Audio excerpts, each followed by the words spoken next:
여러분에게 기억이 남겨지는 그런 선생님이 계십니까? 기억되어지는 선생님, 감동이 되어지는 선생님이 계십니까? 여러분께서 이번 스승의 주일이기에 한번 여러분이 감사와 사랑을 표현해 보는 것은 어떠신가요? 여러분께서 그런 감사와 사랑을 표현할 때 우리가 스승의 우리의 마음에 그 존경과 사랑의 모습이 아름답게 포장되어질 것입니다. 그런 믿음의 삶을 우리가 살아내시기를 소망합니다. 오늘부터 시작하여서 스가랴서를 함께 나누겠습니다. 지난주까지는 하박국서를 함께 나누었는데요, 우리가 오늘부터 시작하여서 스가랴서, 또 스가랴를 통해서 하나님이 주신 말씀이 무엇인지 함께 나누도록 하겠습니다. 신앙생활에 있어서 여러분 가장 복된 모습은 어떤 삶일까요? 여러분 신앙생활 하시는데 가장 복된 삶, 저는 개인적으로 신앙생활 할 때 가장 복된 삶은 하나님이 기억하시는 사람, 그런 삶이 가장 복된 인생이라고 생각합니다. 돈도 많고 건강도 하고 명예도 있고 세상의 모든 것을 가지고 있는 것도 복된 인생이지만 하나님 앞에 기억되는 인생, 가장 복된 인생이 아닌가라는 생각을 해보게 됩니다. 모세가요, 그가 나이 80세 40년 동안 광야에서 죽어 지냈잖아요. 아무도 모르는 곳에서, 나를 기억되지 않는 곳에서 그렇게 40년 미디안 광야에서 살다가 그의 나이 80세에 하나님이 부르셨어요. 모세야라고 부르십니다. 그리고 그에게 사명을 주십니다. 하나님은 잊지 않고 계셨어요. 하나님은 모세를 기억하시고 또 모세를 향한 계획을 가지고 계셨고 그 계획은 한 번도 변함이 없으셨습니다. 하나님은 모세를 기억하셨고 그의 이름도 기억하시고 그에게 찾아오셔서 그에게 말씀도 하십니다. 이렇게 기억되는 인생이 얼마나 복된 인생이겠습니까? 오늘 유다 백성들도 마찬가지입니다. 유다 백성들이 지금 이 스가랴 선지자가 활동했던 시대는요, 지난주까지는 하박국 선지자였었잖아요. 그 하박국 선지자는요, 남유다가 멸망할 때 선지자예요. 예레미야 선지자와 하박국 선지자는 남유다가 멸망할 때 선지자예요. 주전 586년에 바벨론에 멸망을 당하거든요. 그때 활동했던 선지자가 예레미야 그리고 하박국 선지자인데, 예언의 말씀이 어떤 말씀이었어요? 이제 너희가 고난을 당하고 심판을 당하여서 진노 중에 바벨론, 그러니 그 갈대인들에게 멸망을 당할 것이다 라는 말씀이었어요. 그러나 하나님은 너희를 기억하여서 70년 만에 다시 회복할 것이다 라고 연수까지도 정해 주셨거든요. 정말 하나님께서는요, 이들이 바벨론의 포로로 끌려가서 이제 여러분이 잘 아는 다니엘과 세 친구 이야기, 그리고 에스라 이야기, 에스더 이야기, 느헤미야 이야기, 이러므로 인해서 그들이 다시 귀환하게 되어집니다. 70년 만에. 하나님은 그들을 여전히 기억하고 계셨어요. 하나님은 여전히 그들을 향한 마음이 있었습니다. 그리고 다시 돌아왔어요. 이들이 이제 70년 만에 귀환을 하게 되어집니다. 얼마나 기쁘고 은혜가 되어질까요? 그래서 그들은 이제 다시 이 유다 남 예루살렘을 이제 다시 재건하는 일을 하면서 성전을 건축하고 있는 그 시점에 활동했던 선지자가 누구냐면 스가랴 선지자입니다. 이 스가랴 선지자는요, 이름이 이런 의미를 가지고 있어요. 여호와께서 기억하시다. 복된 인생이에요. 정말 하나님 앞에 기억되는 인생이 되어라라고 부모님이 그 아들에게 그런 이름을 지어준 거예요. 하나님이 기억하신다. 그러니 스가랴 선지자의 마음속엔 내가 하나님 앞에 기억되는 인생이 되었으면 좋겠다, 하나님 앞에 기쁨이 되는 인생이 되었으면 좋겠다 하면서 자라나지 않겠습니까? 그 이름의 모습처럼. 또 모세나 그리고 유다 백성들도 하나님이 여전히 기억하셔서 그의 인생을 복되게 하시고 은혜스럽게 하신 것처럼 저는 그런 것 같아요. 신앙생활에서 가장 은혜가 되는 모습은 하나님이 기억하시는 인생으로 살아가는 거죠. 그리고 기억되는 인생이 되는 겁니다. 그런데 여러분, 기억한다는 것 중에 두 가지 모습이 있는 것 같아요. 첫 번째는 좋은 모습으로 기억되는 것과 또 하나는 안 좋은 모습으로 기억되는 것이에요. 여러분을 기억하실 때 하나님이 어떤 모습으로 기억하셨으면 좋겠습니까? 아름다운 모습, 복된 모습, 순종하는 모습, 칭찬받을 만한 모습, 좋은 모습으로 기억되는 여러분이 되시기를 축원합니다. 하나님이 우리의 존재를 기억하는 것도 있겠지만 우리의 기억 속에, 하나님의 기억 속에 우리의 모습이 아름답고 복된 모습으로 기억되는 것, 이것이 정말 중요한 모습이 아닐까 싶습니다. 그래서 여러분, 하나님 앞에 열심히 살아내셔서 나중에 천국 가시면 주님 만나실 때 잘했다 칭찬받을 만한 아름다운 모습이 여러분 안에 있어지기를 축원합니다. 오늘 이 스가랴서는요, 그 이름과 걸맞게 하나님께서 이스라엘 백성들을 기억하셨고 그 이전에 이스라엘 백성들이 어떠한 모습인지를 기억하셔서 말씀하시는 내용으로 시작됩니다. 그러니 하나님의 기억 속에 어떤 이야기들이 이어지고 있는지 오늘 말씀을 통해서 함께 나누도록 할 것입니다. 오늘 이 스가랴에게 임하였던 하나님의 말씀은 언제였냐면 1절에 이렇게 기록하고 있습니다. 우리 같이 1절 읽겠습니다. 다리오 왕 제2년 8째 달에 여호와의 말씀이 이도의 손자 베랴가의 아들 선지자 스가랴에게 임하니라 이르시되, 하나님께서 스가랴를 찾으셨어요. 그를 기억하시고 그에게 찾아오셔서 그의 인생 가운데 하나님의 하실 일들을 말씀해 주신 겁니다. 그때가 언제였어요? 다리오 왕 2년 8월째 되는 날이에요. 다리오 왕은 어디 왕이냐? 다리미가 아니라 다리오 왕. 이 왕은 어디 왕이냐? 페르시아 왕입니다. 당시의 페르시아를 성경에서는 바사 제국이라고 이야기합니다. 바사, 메데바사라고. 지금 남유다는 바벨론에 멸망을 당해서 이제 포로로 끌려갔다가 이제 메데바사라는 나라가 등장하면서 고레스 왕을 통해서 그들이 70년 만에 귀환하게 됩니다. 이 모든 역사는 하나님의 주관 안에 있었고 하나님께서 예언하셨던 대로 그대로 이루어진 거예요. 그리고 나서 1차 귀환이 이루어졌어요. 1차 귀환은 다윗의 후손이었던 총독 스룹바벨과 대제사장이었던 여호수아를 통해서 이루어지게 됩니다. 그때 1차 귀환자들이 등장하고 그리고 나서 2차 귀환자는 에스라를 통해서, 3차 귀환자는 느헤미야를 통해서 3번에 걸쳐서 그들이 귀환하게 되어지는데, 오늘 이 시대는 1차 귀환이 이루어지고 난 다음에 있었던 이야기들이에요. 그러니까 이 스가랴는 1차 귀환, 다시 말해 하나님이 주시는 축복과 은혜 가운데 회복의 은혜를 이루어가고 그리고 그 가운데 있었던 이야기고요. 그 당시에 이 페르시아는 세계에 붕황한 나라입니다. 지금은 페르시아가 어떤 나라예요? 이란입니다.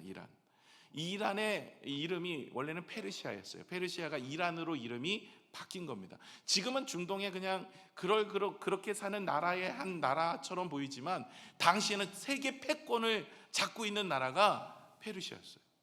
그래서 페르시아의 왕자 이런 이야기들도 있었죠.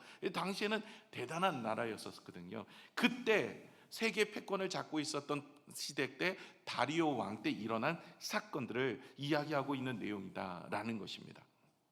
그런데 이들이 1차 귀환을 하고 나서 이들이 무엇을 제일 먼저 해야 되냐면 하나님을 예배하는 처소, 하나님의 성전을 재건하는 일입니다. 이들은요, 하나님의 백성들이기 때문에 제일 먼저 자신의 집보다, 자신의 사업보다 더 중요하게 생각하는 것이 바로 하나님을 예배하는 처소가 중요했던 거예요. 그래서 하나님의 성전을 짓기를 시작합니다. 스룹바벨과 대제사장 여호수아를 통해서 하나님은 2차 성전을 짓기를 원하셨어요. 1차 성전은 솔로몬 성전이었는데 바벨론에 점령당할 때 완전히 다 멸망합니다. 그리고 없어집니다. 그래서 두 번째 성전인 이 스룹바벨 성전을 짓게 되어져요. 스룹바벨이라는 사람이 지도하에서 짓게 되는 2차 성전입니다. 그런데 한참 짓다가 이들이 멈춰버려요. 무려 16년간이에요. 왜 멈추냐? 이유를 물어봤더니 주변국들이 자꾸 방해를 하는 거예요. 이 이스라엘이 자꾸 강성해지면 이게 피해를 보게 되어지고 위협적일 수 있으니까 이들이 강성해지는 걸 원치 않는 거예요. 그래서 성전을 건축하는 일을 방해를 해요. 그리고 뿐만 아니라 이들이 70년 만에 귀환했기 때문에 많은 어려움 중에 있었어요. 그래서 이 어려움 중에 있다 보니까 재정적 어려움이 찾아옵니다. 먹고 살아야 되고 직장도 혹은 사업도 이제 막 시작하는 거예요. 그러다 보니까 참 어려움 중에 있어요. 방해가 많습니다. 그러니까 이 사람들이 하나님의 성전을 건축하겠다고 기초만 놓고 아예 방치해버린 거예요. 몇 년간이요? 16년간이요. 너무하지 않습니까? 이들이요, 나중에 이런 생각을 한 거예요. 나중에 삶이 좋아지면, 내 형편이 나아지면 그때 하나님의 성전을 건축하리라. 지금은 방해도 많고 어려움도 많고 지금 내 일이 너무나 바쁘기 때문에 하나님의 성전을 건축하는 그건 아직 때가 되지 않았던 것 같다. 이렇게 생각하면서 멈춰 있는 거예요. 그때 하나님이 16년째 이렇게 멈춰 있을 때 하나님께서 이렇게 말씀하시면서 한 사람을 찾는 거예요. 누가 이 성전이 멈추어진 이 사건 속에서 나의 말을 대언하여서 그들이 다시 성전을 재건할 수 있는 사람이 누가 있느냐라고 물으셨을 때 한 사람이 손을 듭니다. 제가 학계요. 제가 이전에 학계서를 강의할 때 이 얘기를 드렸습니다. 그죠? 그래서 학계를 시켜요, 하나님이. 누가 이 성전 재건을 위해서 헌신하겠느냐? 제가 학계예요. 그래서 학계가 됐다라는 거예요. 제 이야기입니다. 성경 이야기하고는 전혀 상관없이. 그래서 좀 여러분에게 이해를 돕기 위해서 제가 좀 이런 이야기까지 했는데, 그래서 학계를 통해서요, 하나님께서 그들에게 말씀을 통해 그들이 16년 만에 멈췄던 성전을 재건하게 됩니다. 1절에서 4절, 학계서 1장 1절에서 4절을 보면 다리오 왕 제2년 6째 달 곧 그 달 초하루에 여호와의 말씀이 누구에게요? 선지자 학계로 말미암아 스알데엘의 아들 유다 총독 스룹바벨과 여호사닥의 아들 대제사장 여호수아에게 임하니라. 이르시되 만군의 여호와가 이같이 말하여 이르노라. 이 백성이 말하기를, 이 백성이 지금 백성들이 말하고 있어요. 여호와의 전을 건축할 시기가 이르지 아니하였다 하느니라. 여호와의 말씀이 선지자 학계에게 임하여 이르시되라고 말씀하십니다. 아니, 이들이요 멈추고 있는 이유가 뭐예요? 이 이유를 이렇게 이야기하라. 지금 하나님의 성전을 건축할 때가 되지 않았다. 이유가 뭐예요? 지금은 내 사업이나 내 직장이나 내 가정이나 내 삶이 너무나 분주해. 그리고 주변에 방해까지 일어나. 아니, 좀 편안하고 안전하면 그때 건축하면 좋겠다, 이런 생각을 하고 있는 거예요. 그런데 4절을 한번 볼까요? 4절에 이렇게 이야기합니다. 이 성전이 황폐하였거늘 너희가 그 이때 편벽한 집에 거주하는 것이 오느냐. 이 편벽한 집은요 판자로 되어진 집이 아닙니다. 이태리 대리석으로 지어진 집이에요. 화려하게 그지없는 집을 편벽한 집이라고 이야기합니다. 다시 말해 이들이 말하는 이유, 성전을 건축하지 않는 이유는 환경이 어렵고 재정적 어려움이 있고 방해가 있기 때문에 내가 멈추는 것이 맞다. 내가 여유가 되어지고 괜찮아지면 그때 예수 믿겠다. 내가 그때 예배를 드리고 그때 신앙을 다시 한번 세우겠다. 그런데 그들의 삶은 편복한 집에 살고 있어요. 환경이 좋아졌어요. 삶이 나았어요. 자신의 인생에 여유가 있어요. 그럼에도 불구하고 하나님을 예배치도 않고 하나님을 경외하지도 않아요. 그들은 이유를 찾고 있었던 거예요. 하나님을 예배하거나 하나님을 위해 헌신하거나 하나님을 위해 수고하고자 하는 것에 대해서 내가 하기 싫은데 그것에 대한 이유를 찾은 거예요. 하나님, 내가 보니까 환경이 어려워요. 내가 보니까 내 육신도 병들었어요. 나 아파요. 하나님, 내가 편안하고 안전하면 그때 예배 드릴게요. 하나님, 지금요 우리의 사업이 어려움이 있어요. 하나님, 내가 이 사업의 문제 잘 해결하면 그때 예배 드릴게요. 하나님, 우리의 자녀 지금 문제가 있어요. 우리 자녀 고3이에요. 고3 아이가 대학 들어가면 그때 우리 아이 신앙생활 잘하도록 그때 할게요. 뭐 이런 얘기입니다. 이런 얘기. 여러분, 하나님의 예배는요, 하나님을 바라보며 하나님을 의지하는 것은요, 절대로 환경과 상황 때문에 이리저리 옮겨다니면 안 됩니다. 하나님의 말씀대로 우리는 예배하고 하나님의 말씀을 따라 믿음으로 순종하며 하나님 앞에 의지하는 믿음을 우리가 환경과 상황에 따라서 우리가 변질되는, 그래서 방학생이 된 거예요. 이들은 무려 16년간 하나님의 성전을 짓지 않았어요. 16년간 방치해버린 거예요, 신앙을. 여러분, 우리 주변에 가족들 중에 혹은 이웃들 중에 친구들 중에 신앙을 방치한 분들 계십니까? 무려 16년간 이들이 하나님이 주시는 은혜 가운데 축복으로 회복되어 돌아왔음에도 불구하고 그들의 삶이 편벽집의 살처럼 하나님께서 많은 축복의 은혜를 주셨음에도 불구하고 돌아오질 않는 거예요. 하나님께 나오지는 않는 거예요. 하나님 앞에 예배하지도 않는 겁니다. 여러분, 이번 49일간의 사랑 이야기 때 여러분 이분들을 다시 깨우셔야 돼요. 방학을 계약으로 만드셔야 돼요. 여러분이 이번에 기도하셔서 하나님의 은혜를 구하셔야 돼요. 여러분, 우리가 포기하는 자는 기도하지 않는 거예요. 기다리는 자는 기도하는 겁니다. 여러분, 하나님의 은혜를 기다리신다면 기도하고 기다리시는 여러분이 되시기를 부탁을 드립니다. 오늘 가실 때 49일간의 사랑 이야기에 여러분의 가족들, 친지들, 이웃들, 전도할 대상자를 쓰시고 여러분께서 1층에 제출해 주시면 제가 아침마다 약속드립니다. 기도합니다. 7주간에 걸쳐서 하나님이 기뻐하시는 일에 우리 모두가 다 동참하는 믿음의 모습이 되시기를 축원합니다. 이렇게 방학생들을 깨워야 돼요. 여러분, 하나님 앞에서 이들이 멈춰진 이유를 그렇게 찾는 거예요. 내 환경이 어렵고 내 환경이 바쁘고 내 환경이 분주하다 보니까 좀 나아지면 하겠다. 근데 그것은 거짓이었어요. 그들의 삶은 호화롭게 살았고 모든 것을 축복되게 살았는데도 불구하고 하나님의 건축을 하지 않는 거예요. 하나님의 일을 하지 않는 거예요. 예배치도 않고 하나님을 찬양하지도 않고 감사하지도 않고 하나님께 봉사하려고 하지 않는 그들에게 하나님은 학개 선지자를 통해서, 그리고 스가랴 선지자를 통해서 말씀하고 계시는 거죠.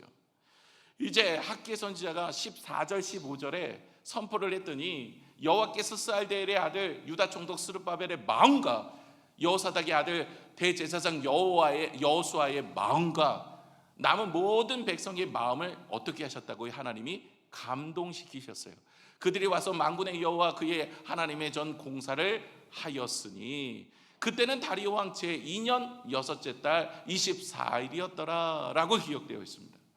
하나님께서 그들의 마음에 감동을 주신 거예요. 무엇을 통해서요? 하나님의 말씀을 통해서 그들에게 감동을 주신 겁니다. 여러분의 우리의 인생이 회복되어지고 은혜 가운데 나아가기 위해선 하나님의 말씀에 집중하셔야 돼요. 그 말씀 가운데 하나님은 우리의 마음에 무엇을 허락하시냐면 감동을 주세요. 그리고 그 감동 가운데 하나님의 일들을 이루어가게 하시는 줄로 믿습니다. 그러기에 여러분, 우리가 오늘도 우리의 인생에 있어서 감동이 될 만한 하나님의 말씀을 붙잡으셔야 돼요. 항상 예배하고 믿음은 들으면서 난다고, 들으면 그리스도의 말씀이라고 하나님의 말씀을 붙잡고 살아갈 때 하나님께서 우리의 마음에 감동케 하셔서 주의 아름다운 일들을 이루어가게 하시는 줄로 믿습니다. 그런데 이건 여태까지 서론이고요. 그럼 왜 스가랴서가 쓰여졌냐는 거예요. 아니, 학개를 통해서 지금 건축이 시작됐잖아요. 지금 보세요. 1절을 보시면 언제 스가랴에게 하나님이 말씀하셨는지 보세요. 다리오 왕 제2년 8째 달이래요. 여러분, 학개가 언제 하나님의 말씀을 받았죠? 다리오 왕 2년 6째 달에. 그리고 그가 선포했더니 6째 달 24일부터 시작이 된 거예요.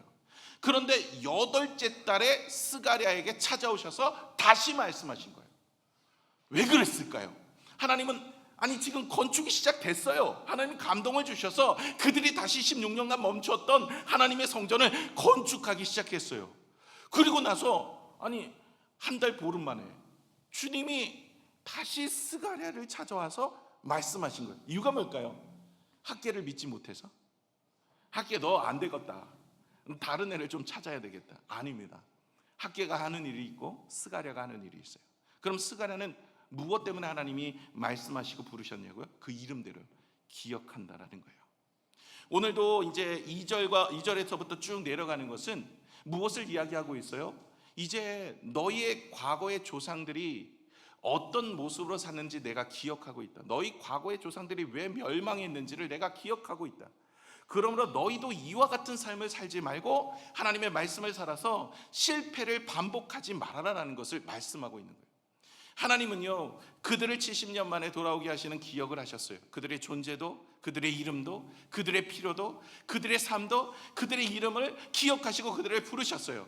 그러나 또 하나, 그들의 과거의 조상들이 어떤 삶을 살아서 이런 고통과 어려움을 겪어서 아픔 가운데 찾아오게 되어졌는지, 소있고 외양간을 고치는 인생이 되었는지 주님께서는 그들에게 그것을 기억하고 말씀하고 있다라는 거예요. 오늘 2절을 한번 볼까요? 2절 같이 읽겠습니다. 시작. 여호와가 너희의 조상들에게 심히 진노하였느니라. 하나님께서 조상들을 기억하신 거예요. 그 조상들이 심히 진노하였다. 멸망하기 전에 하박국 선지자가 활동했던 그 시대, 예레미야 선지자가 눈물로 그렇게 선포했던 그 시대, 그때 조상들을 내가 기억하고 있다. 그들은 진노 가운데 있다. 그들이 왜 진노 가운데 있었어요? 우리는 말씀을 통해 알죠. 우상숭배입니다. 우상숭배.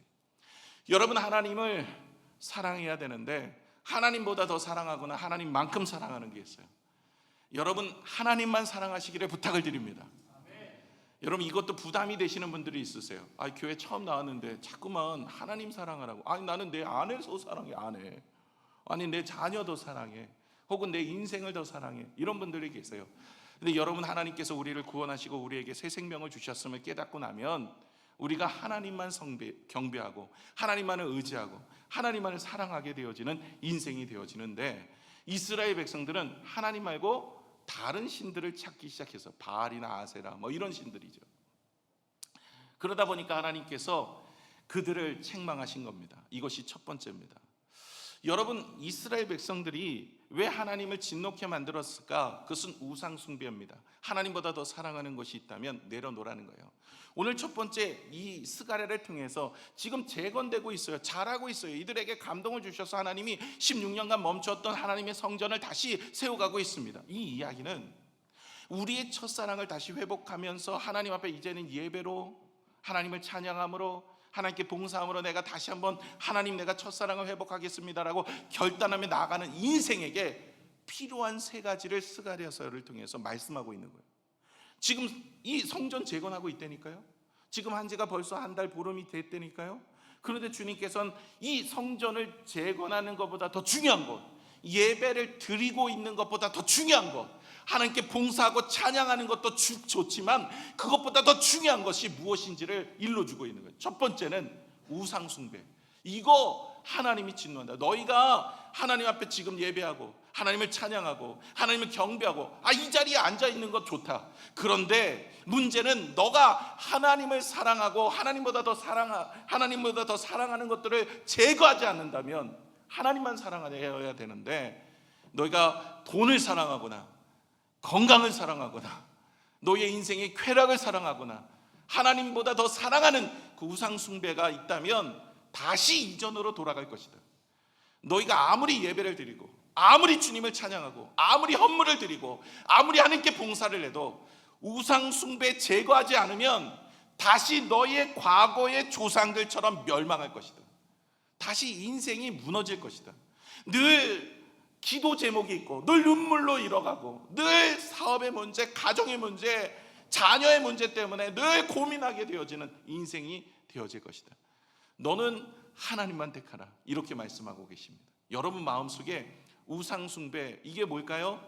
다른 신을 숭배하는 것도 있겠지만 하나님보다 더 사랑하는 것이 우상 숭배라고 그랬어요. 여러분, 그것을 오늘 정리하고 가셔야 돼요.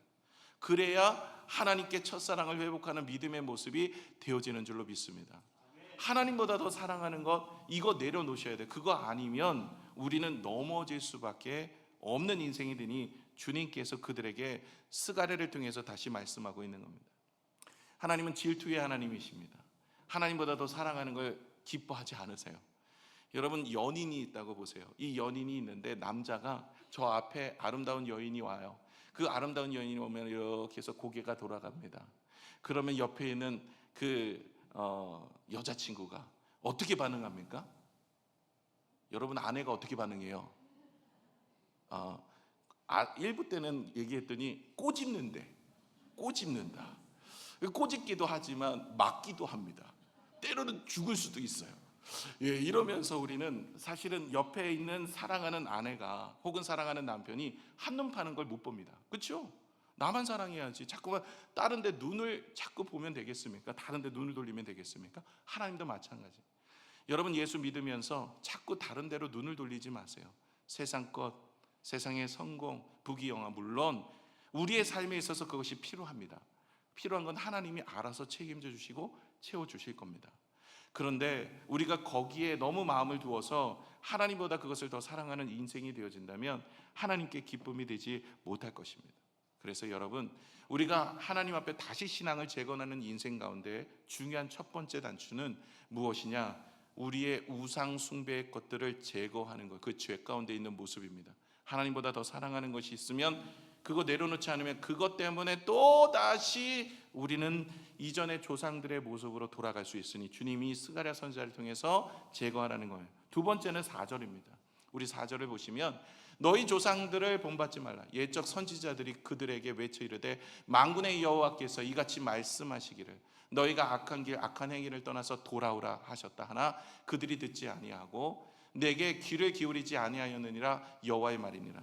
그들이 잘못된 길을 가고 있어요. 그러면 하나님께서 말씀하시거든요. 그 말씀을 듣고 돌아와야 되는데 돌아오지 않는 거예요.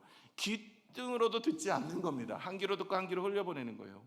하나님의 말씀을 설교 때 들어도요, 그냥 하나님의 말씀을 듣고 끝나는 거예요. 내 삶을 돌아보면서 하나님의 말씀 앞에 순종하며 기쁨으로 나아가지 않는 거예요. 여러분, 존 칼빈이 그런 이야기를 했습니다. 성경은 감동을 주기 위해 쓰여진 책이 아니라 삶의 변화를 주기 위해 쓰여진 책이라는 거예요. 우리가 감동을 받았다면 어디까지 가야 돼요? 삶의 변화까지 가야 되는데 성경적 지식은 너무나 잘 알고 있어요. 그런데 우리의 삶은 여전히 변화됨이 없습니다. 이들의 모습의 두 번째는 무엇이냐면 아는 대로 순종하지 않는다는 거예요. 하나님의 말씀을 들었다면 그 말씀대로 순종에 이르러야 되는데 살지 않는 거예요. 설교를 들으면 그냥 설교로 듣는 거예요. 그리고 그 설교의 말씀을 따라서 내가 어떻게 순종할까를 결단하며 다짐하며 살지 않는 겁니다. 이것이 조상들이 망하였던 두 번째 이유라는 거예요. 너희가 지금 첫사랑을 회복하기 위해서 다시 성전을 건축하기를 원하느냐? 그렇다면 첫 번째, 우상 숭배 제거하고 하나님의 말씀을 따라서 살고자 하는 믿음의 모습이 다시 일어나야 된다는 거예요. 그러면서 세 번째, 하나 더 기억해야 될 것이 있대요. 그것이 5절입니다. 우리 5절에 보시면 너희 조상들이 어디 있느냐, 또 선지자들이 영원히 살겠느냐. 조상들 어디 있어요? 다 죽었죠. 심판을 받아 다 죽기도 하고 나이가 들어 죽기도 하고 다 죽었습니다. 선지자들이 영원히 살겠느냐? 아니요, 영원히 살지 않아요. 하나님의 말씀도 영원히 말씀은 있지만 그 선지자들은 다 죽었습니다. 무엇을 이야기하고 있습니까? 다 지나간 거예요. 회개할 기회는 늘 주어지지 않는다, 이 얘기를 하고 있는 거예요. 5절의 핵심은 회개할 때도 기회가 있다는 거예요. 여러분, 이번 주가 기회입니다. 놓치지 마시고 여러분 자신을 돌아보셔서 내가 무엇을 고쳐야 하는지. 내 신앙 괜찮아, 이게 정말 문제라니까요. 아니 여러분, 내가 괜찮은 신앙생이야, 여러분 그러지 마시고 하나님 말씀을 보시면서 내가 하나님보다 더 사랑하는 게 있습니까? 하나님의 말씀을 듣고 성령의 음성에 내가 반응하며 살아가는 인생이 있습니까? 여러분, 이것을 늘 돌아보면서 나중에 해야지, 나중에 내가 삶이 좋아지면 하지, 그런 생각하지 마시고 회개에도 기회가 있다는 생각을 하시고 주의 말씀을 듣고 이번 한 주간 내가 어떻게 살아가야 될지 늘 말씀에 마음을 두고 힘쓰는 믿음의 모습이 되셔야 할 줄로 믿습니다. 그래서 주님이 3절에 다시 이들에게 돌아오라고 이야기합니다. 그러므로 너는 그들에게 말하기를 만군의 여호와께서 이처럼 이르시되 너희는 내게로 돌아오라. 만군의 여호와가 말이니라. 그러면 내가 너희에게로 돌아가리라. 만군의 여호와의 말이니라. 여러분, 돌아간다라는 이야기가 뭘까요? 주님께 다시 돌아간다. 이 의미가 사실 명확하게 손에 잡히지가 않습니다. 어떻게 돌아가요? 주님이 어디 계시는지 알고 내가 돌아갑니까? 주님 도대체 무엇으로 돌아가야 됩니까? 이 이야기입니다. 여러분, 오늘 이들은요, 그의 행실은 돌아가 있었어요. 이제는 다시 성전을 짓고 다시 하나님의 음성 가운데 살기로 다짐하며 그의 삶을 살았습니다. 문제는 그들의 마음이었던 거예요. 여러분, 이 예수님 당시에도 바리새인들과 서기관들, 그들은 일주일에 3번씩 금식합니다. 하루에 3번씩 하나님 앞에 나가서 부르짖고 기도합니다. 말씀을 묵상합니다. 그런데 주님께서 이 바리새인과 서기관들을 화 있을진저, 이 바리새인과 서기관들이요, 독사의 자식들아, 이러면서 주님께서 말씀하세요. 그들의 행실은 그럴듯해 보였어요. 문제는 그들의 마음이었어요. 마음이 떠난 거예요. 이들이 성전을 짓는다고 하여도 다시 하나님 앞에 나가서 첫사랑을 회복하려고 행실의 모습이 있는다 하여도 마음이 떠나버린 인생은 아무것도 안 된다는 거예요. 마음이 떠난 예배는 하나님께서 우리의 마음에 마음을 두지 않아요. 오늘도 예배를 드렸어요. 예배 구경하다 예배 보러 간다 그러죠. 예배 보러 가. 목사님 예배 잘 드리는지 보러 가는 거예요. 원태현 집사 예배 잘 드리시는지 보러 가는 거예요. 유재현 집사 찬양 잘하는지 보러 가는 거예요. 보러 가는 사람들이 있어요. 오늘 혹시 여기 계신 분들 중에 한 분도 그런 분이 없기를 축원합니다. 목사님 예배 잘 드리시는지 내가 보러 간다. 보러 간다. 여러분, 보러 오지 마시고 드리러 가시는 여러분이 되시기 바랍니다. 단어 선택도 그렇게 하면 안 돼요. 예배 보러 간다. 예전에 저희 아버지가 많이 쓰셨던 단어예요. 제가 고쳐드렸어요. 보지 마시고 드리시라고. 누구를 자꾸 보시려고 그러냐고. 예배 드리시러 가시라고. 근데 여러분, 마음을 드리지 않으면 하나님도 우리에게 마음을 두지 않아요. 오늘도 하나님께 그러시죠. 하나님이 그러시잖아요. 네가 나에게 돌아오면 내가 너에게 돌아갈 것이라는 거예요. 그래서 여러분, 예배 가운데서도요, 마음을 두세요. 어디에요? 말씀이요. 자꾸만 몸은 여기 와 있는데 생각과 마음은 저기 오늘 점심은 뭐 먹을까? 목사님을 보니까 얼굴이 호박 같은데 호박이 맞아 냉장고에 있어. 그거 오늘 쫙 썰어가지고 오늘 또 그 된장찌개 아주 멋지게 해가지고 만들어 먹어야 되겠다, 이런 생각하고 계시는 분 계세요? 여러분 딱 걸리시면은 웃더라고요. 근데 여러분 생각은 또 하나님께 가 있어요. 마음이 있어야죠. 그래서 여러분 우리의 삶의 모습 속에 예배를 드리든 찬양을 하든 기도를 하든 마음이 있어야 돼요. 기도도 마찬가지입니다. 마음이 없는 기도는요 그냥 허공을 울리는 메아리 같아요. 믿음이 있는 것이 마음이 있는 거예요. 하나님께서는 반드시 이 기도를 들어주시고 역사하신다는 마음을 두고 기도하십시오. 환경과 사람을 보면서 불평하고 원망하는 모습은 하나님의 사랑을 경험할 수가 없습니다. 마음을 두고 우리가 서로 섬기며 사랑하며 나누기를 바라고요. 감사도 마찬가지입니다. 하나님 앞에 마음을 두며 감사하게 되어지면 범사에 감사하는 것이 주의 뜻인데, 그러면 하나님께서 더 큰 감사를 허락하여 주시는 것이죠. 성전을 건축하는 시작점에 있어서 하나님은 스가랴 선지자를 통해서 그들에게 일러주고 있는 것입니다. 하나님을 섬기는 일에 있어서 더 중요한 것은 네가 다시 시작하는 예배 생활, 다시 시작하는 봉사 생활, 다시 시작하는 기도 생활 다 좋다 이거야. 그런데 제일 중요한 것은 너희 선조들이 왜 망하 있는지를 기억해라. 첫 번째는 우상 숭배, 여전히 죄와 함께하면서 예배 드린다고 그거 제거해야 돼. 두 번째, 너희의 삶을 돌아봐야 돼. 세 번째, 너희가 시간이 지금 얼마 없다는 것을 알고 기회가 늘 주어지는 것이 아니니 속히 하나님께 회복하며 회개하며 나아가는 인생이 되고자 해야 돼. 무엇보다 마음이 중요해. 그렇기 때문에 마음을 주께 두어야 된다라고 말씀하고 계십니다. 여러분 에스겔 시대 때가 어땠냐면 이스라엘 백성들이 정말 패역했습니다. 그래서 하나님께서 이스라엘 그 성전에서 떠나가요. 성전에서 하나님의 임재가 사라집니다. 그러면 여러분 하나님의 임재가 사라진 성전에서 예배를 드린다고 그 예배가 하나님께 연락되겠습니까? 찬양을 드린다고 하나님이 받으시겠어요? 임재가 떠났대요. 그 공간은요 성전이 더 이상 아닌 거예요. 그냥 건축물인 거예요. 여러분 사사기 시대 때 이런 일이 있었는데 언약궤였어요. 언약궤는 임재 상징입니다. 언제나 그것을 가지고 나가면 승리했어요. 그런데 이 사사기 시대는 패역한 시대였어요. 블레셋과의 전쟁에서 법궤를 가지고 나갔습니다. 그러나 그 법궤는 하나님의 임재가 떠나버렸어요. 그들은 그 법궤를 빼앗기고 홈니와 비느하스는 그곳에서 죽임을 당합니다. 하나님의 임재가 떠난 언약궤는요 괴짝에 불과한 겁니다. 중요한 것은 하나님의 임재이죠. 성도도 마찬가지입니다. 내 안에, 저와 여러분 안에는 누가 계셔야 됩니까? 성령이 계셔야 돼요. 그래야 권능을 받고 하나님의 증인된 삶을 살아낼 수 있고 우리가 기도하고 하나님 앞에 찬양하면 역사가 일어나는 거예요. 왜 패배합니까? 내 안에 주님을 모시고 있지 않으니까 성도가 그 영향력을 발휘하지 못하는 거예요. 저와 여러분이 오늘도 하나님의 말씀에 능력이 있는 삶을 살려면 어떤 삶을 살아야 될까요? 그것은 성령 충만을 가지고 늘 말씀 속에 거하시는 하나님, 말씀을 가까이 하여 말씀으로 통하여 역사하시는 은혜로 나아가는 여러분이 되셔야 할 줄로 믿습니다. 그래서 우리의 마음에 무엇으로 채우셔야 돼요? 하나님의 말씀으로 채워야 돼요. 그래서 6절이 나오는 거예요. 6절에 내가 나의 종 선지자들에게 명령한 내 말과 내 법조들, 하나님의 말씀이 어찌 너희 조상들에게 임하지 아니하였느냐, 임하였지 않느냐라는 이야기를 하고 있는 거예요. 그러면 그들이 돌이켜 이르기를 만군의 여호와께서 우리의 길로 우리의 행위대로 우리에게 행하시려고 뜻하신 것을 우리에게 행하셨도다 하였느니라. 이 이야기는 하나님께서 선지자를 통해서 말씀하셨던 이 얘기들, 그때 우리 하박국 선지자 지난주까지 나눴던 너희가 하나님 앞에 마음을 돌이키지 않으면 내가 반드시 갈대아인들을 그 바벨론인들에게 치게 하겠다. 그렇게 함으로 인하여서 그들의 인생이 멸망할 것이다 라고 말씀하였는데 그들이 콧방귀도 안 끼는 거예요. 아이 그런 일이 무슨 일어나는 거예요. 하나님의 말씀을 마음에 두지 않아요. 그랬는데 정말로 그 말씀이 이루어졌잖아요. 그러니까 이스라엘 백성들에게 이야기하는 거예요. 야 봐라, 너네 과거의 선조들이 어떤 모습이었냐. 말씀을 따라서 내가 선포를 했고 이 말씀을 따라 살아가면 하나님이 은혜를 주시고 복을 주신다고 했는데 그들이 그 귀뚱으로도 안 듣는다. 하나님의 말씀을 듣지도 않고 외면하는 인생. 어떻게 됐다고? 그들은 패망하고 끝내는 쫓기는 인생 되고 이제야 돌아와서 너희가 다시 재건하는 것 아니냐. 너희가 이거 기억해야 된다. 너희가 말씀은 반드시 1.1획도 변함없이 다 이루어진다는 걸 믿어라.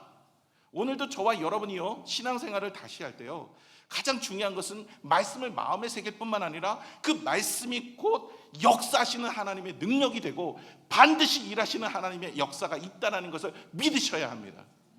많은 이들이 신앙생활 다시 하시면서 말씀은 말씀대로, 나의 삶은 나의 삶대로 이렇게 살아가요. 여러분, 이것은 하나님께 돌아가는 인생이 아니야. 무엇을 돌이켜야 됩니까? 다시 예배 자리, 다시 헌신의 자리, 다시 수고의 자리로 나오는 것도 중요하지만 마음을 다시 회복하는 인생이 되셔야 할 줄로 믿습니다. 또 하나는 우리의 삶 속에 이 말씀은 반드시 약속이 있는 말씀이기 때문에 이루어진다는 믿음을 가지셔야 돼요.